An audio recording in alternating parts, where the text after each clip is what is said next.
पुढची बातमी पाहूयात। कशेळी बोगद्याला आता पुन्हा एकदा गळती लागली। उपाययोजना करूनही सुद्धा गळती कायम आहे। महामार्ग प्राधिकरणाच्या कामावरती प्रश्नचिन्ह उपस्थित होत आहे। याचा आढावा घेतला आमचे प्रतिनिधी योगेश बंडागळे यांनी।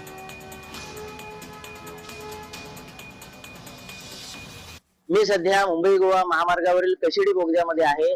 आपण माझ्या पाठीमागे बघू शकता की कशेळी मध्ये दोन बोगदे काढलेले आहेत, एक मुंबईकडे जाण्यासाठी आणि एक गोव्याकडे जाण्यासाठी।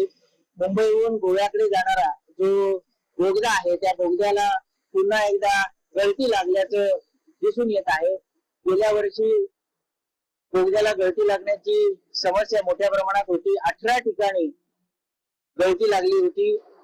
भूगर्भशास्त्रज्ञांनी ही 18 ठिकाणी निश्चित केल्यानंतर ही गळती काढण्यासाठी महामार्ग विभागाने उपाययोजना केल्या। आतून बोगद्याला सिमेंटचा थर दिला गेला, परंतु या वर्षी पुन्हा एकदा मुंबईकडून गोव्याकडे जाताना अगदी सुरुवातीलाच मोठ्या प्रमाणात गळती लागल्याचं चित्र आहे। यामुळे येथून जे वाहन चालक प्रवास करत आहेत त्यांच्या वाहनांवर हा जलाभिषेक होत आहे। योगेश बंडागळे, जय महाराष्ट्र, रत्नागिरी।